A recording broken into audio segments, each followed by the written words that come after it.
नमस्कार, सच कहूं में आपका स्वागत है। मैं हूं अनिल कक्कड़। प्यारे दर्शकों, चूंकि वेस्टेज पर काम करना, वेस्टेज को रीयूज करना, खासतौर पर प्लास्टिक जैसे वेस्टेज को रीयूज करना एक बहुत बड़ी चिंता है, बहुत बड़ी समस्या है। बहुत से लोग इस पर काम कर रहे हैं, लेकिन ये समस्या तब और विकराल हो जाती है जब इसका कोई सोल्यूशन नहीं मिलता। लेकिन कुछ लोग इस दुनिया में ऐसे भी हैं जो प्लास्टिक के वेस्टेज को रीयूज करते हैं और कुछ ऐसा कर जाते हैं कि वो रिकॉर्ड बन जाता है।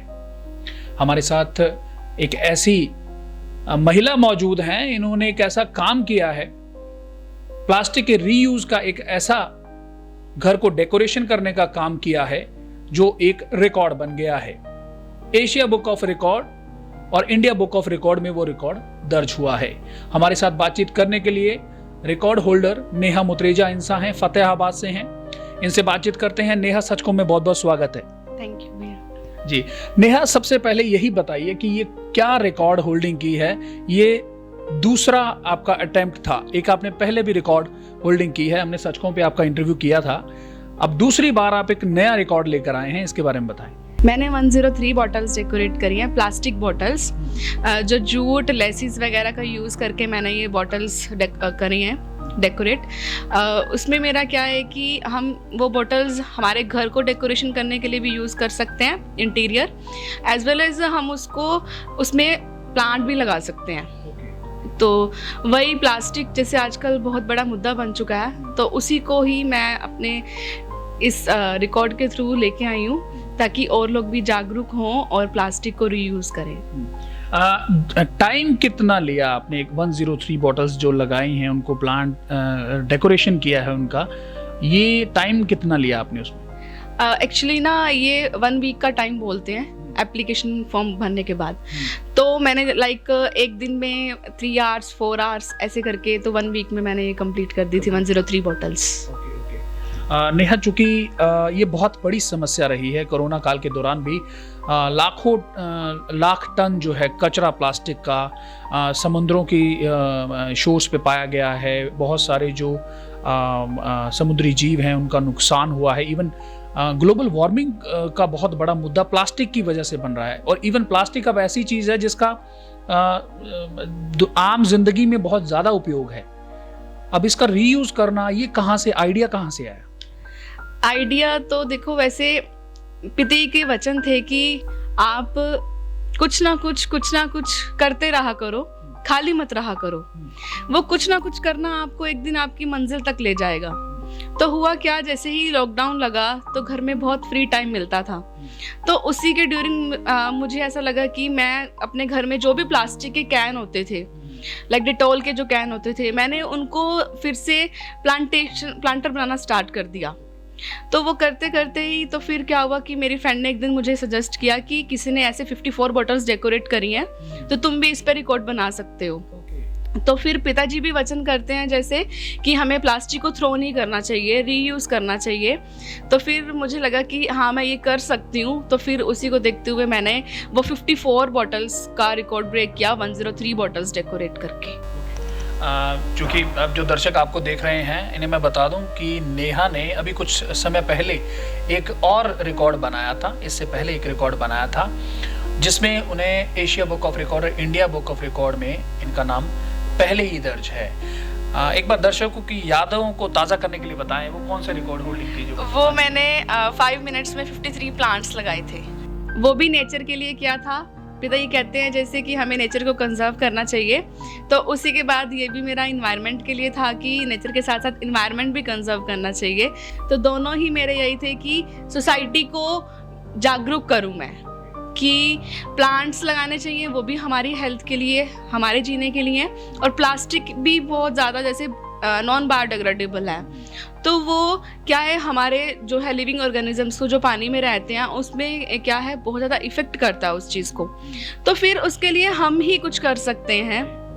तो इसलिए मैंने ये कदम बढ़ाया है कि वो नेचर पे, ये इन्वायरमेंट पे, ताकि जो हमारी कमिंग जनरेशन है वो भी देखकर जागरूक हो और जो है हमारी इन्वायरमेंट को कंजर्व करे। जी, जिस तरीके से दो बातें निकल कर आती हैं, आपने गुरुजी का नाम लिया, डेरा सच्चा सौदा के आप अनुयायी हैं, तो बहुत सारी चीज़ें हैं कि आपको यहाँ आते हो तो समाज में जीना कैसे है, एक अच्छी लाइफ कैसे जी सकते हैं, उसके लेसन्स मिलते हैं। साथ में आपको अध्यात्म की शिक्षा मिलती है, और आप जैसे युवा जो सोसाइटी में या एनवायरनमेंट में कुछ गलत हो रहा है उसके अगेंस्ट जो है आप लोग कुछ ऐसा कर जाते हैं कि लोगों को नया रास्ता नजर आ जाता है। संस्था से जुड़ने का कितना फायदा हुआ है? सारा फायदा ही संस्था से जुड़ने से हुआ है। देखो, पहले तो क्या है कि हर एक इंसान की लाइफ में कोई ना कोई प्रॉब्लम्स हैं। हर कोई क्या है, नेगेटिविटी का शिकार है। हर कोई काम करने से पहले ही मतलब हर इंसान ये सोचता है कि मैं नहीं कर पाऊंगा। तो वही चीज़ है, जब से संस्था से जुड़े हैं, गुरुजी से नाम लिया है, तो वो जो नेगेटिविटी है वो पॉजिटिविटी में चेंज हो गई है, और एक कुछ कर गुजरने का जो है जज्बा दिल में आ गया है कि अगर सामने वाला या कोई और कर सकता है तो हम भी वो चीज़ कर सकते हैं। तो वो पॉजिटिविटी, वो एनकरेजमेंट, वो सब किससे, वो सेंट डॉक्टर गुरमीत राम रहीम सिंह इंसान जी से ही मिली है, और उन्हीं के दिखाए रास्ते पर ही आज हम चल रहे हैं, और उन्हीं का नाम ही रोशन करना चाहते हैं। साथ साथ हमारे पेरेंट्स का भी नाम रोशन करना चाहती हूँ, और ताकि सोसाइटी भी और जागरूक हो और आगे बढ़ चढ़कर काम करे। जी, क्या आप Shah Satnam ji greenish welfare force की मेंबर भी हैं? जी जी, उसी से रिलेटेड अगला सवाल है, क्योंकि ये फाउंडेशन डे अभी कल ही निकला है, इस फोर्स की आप मेंबर हैं, कैसा महसूस करती हैं? एक ऐसी फोर्स है जो लोगों की जान बचाने के लिए जानी जाती है, जो नेचुरल कैलेमिटी आती है तो वहाँ रिलीफ के लिए जानी जाती है, सबसे पहले पहुँचते हैं, प्रशासन के साथ कंधे से कंधा मिलाकर आप लोग जुटते हैं, उस फोर्स की मेंबर हैं, एक रिकॉर्ड होल्डिंग कर ली है, कैसा महसूस करते हैं? बहुत बहुत अच्छा महसूस करते हैं। जैसे विधि की वचन है कि आप ग्रीनेस की ड्रेस डालते हैं तो पीछे शास्त्रनाम जी का नाम रहता है, तो वो कंधे पे आपका हमारा आशीर्वाद हर टाइम साथ रहता है।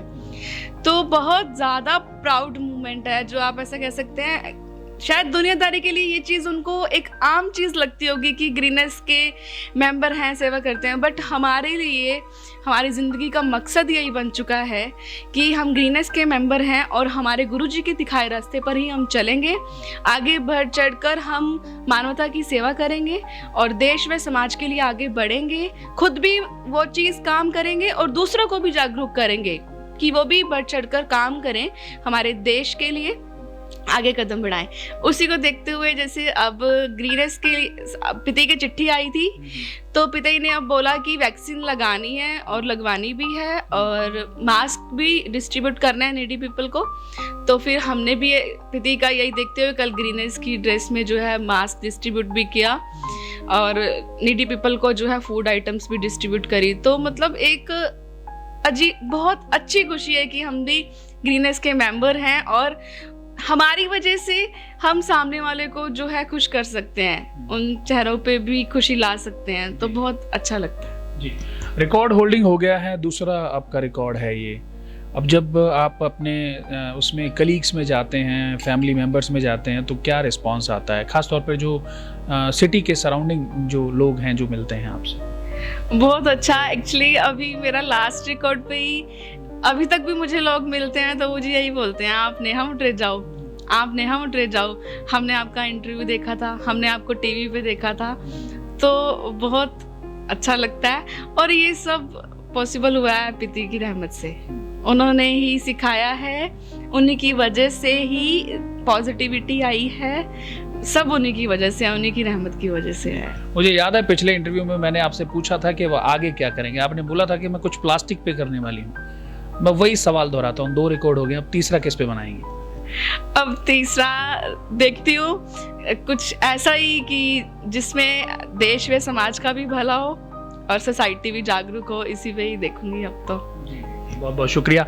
देखिए, चूंकि युवा होना, उसके बाद समाज के लिए, भलाई के लिए कुछ ऐसा कर गुजरना, ये अपने आप में बड़ी बात होती है, क्योंकि इस उम्र में, इस दौर में जब आप होते हैं तो बहुत सी और चीज़ें होती हैं आपको करने के लिए, लेकिन आप समय निकालते हैं समाज की भलाई के लिए। ऐसे ही नेहा जैसे बहुत सारे इंसान हैं, बहुत सारे लोग हैं जो डेरा सच्चा सौदा से जुड़े हैं और दुनिया के लिए कुछ नए रास्ते खोज रहे हैं ताकि इस धरती को, इस पानी को, इस हवा को बचाया जा सके, प्रदूषित होने से बचाया जा सके, प्लास्टिक जैसे जो पदार्थ हैं उनका रीयूज़ किया जा सके। नेहा सचखों को अपना समय दिया, बहुत बहुत शुक्रिया। Thank you so much sir.